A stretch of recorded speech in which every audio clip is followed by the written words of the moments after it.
So, with our devotion today, we're going to continue to go through the parables of Jesus. But today's is it's kind of a parable, and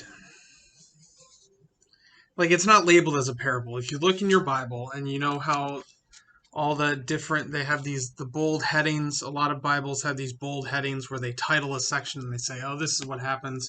Um, this one isn't titled a parable, and it's not really framed as a parable, but it is metaphorical language that Jesus is using, so I'm going to go ahead and we're going to address it. And I have the freedom to do that because I'm the one recording the devotions. Um, Mark 8, starting at verse 14. It says, "Now they had forgotten to bring bread, and they had only one loaf with them in the boat. And he cautioned them, saying, 'Watch out. Beware the leaven of the Pharisees and the leaven of Herod.' And they began discussing with one another the fact that they had no bread. And Jesus, aware of this, said to them, 'Why are you discussing the fact that you have no bread? Do you not yet perceive or understand? Are your hearts hardened? Having eyes, do you not see? And having ears, do you not hear? And do you not remember when I broke the 5 loaves for the 5,000? How many baskets full of broken pieces did you take up?' They said to him, 12.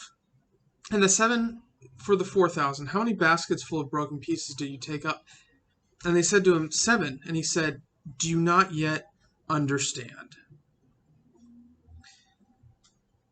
Um, and what he's addressing here is the leaven of the Pharisees and of Herod. And I think this is, so leaven, for those of you who are unfamiliar, it's yeast. Okay, when that's why they're like, why is he like, he's mad we only have one loaf of bread, and he's like, that's completely beside the point. And you can kind of understand why they'd get confused, because he's talking about leaven, and you use yeast, you use leaven to make bread. But then you kind of don't get how they don't get it, because they've been with Jesus for a while at this point, and you're like, come on, get it. So what he's talking about here are kind of the false teachings and the hypocrisy, the unrighteousness of the Pharisees and of Herod. And it's interesting that he's pairing these two together, because the Pharisees are a religious authority and Herod is very much not. Herod is a political, a governmental authority. But he's saying both of these false teachings are like leaven, and he expands in other Gospels that leaven can work itself through the whole loaf.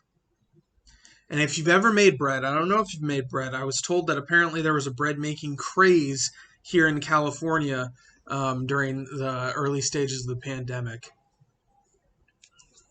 Okay. Anyway, so if you've made bread, you don't need a lot of yeast. You need like a little packet, or if you get the glass jar, you need like a teaspoon or two of yeast for a whole loaf of bread. You need just a little bit, and it works its way through.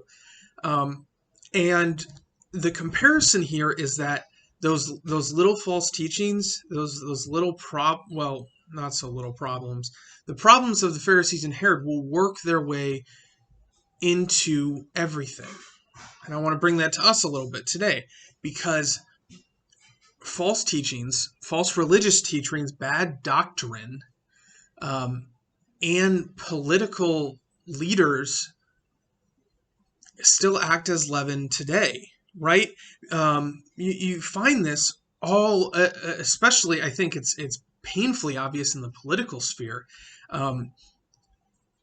because I think what it starts is, we say a while ago, people started and we said, well, my faith pushes me to this direction of politics, but then politics became the most important thing, and now it's shifting how we apply our faith.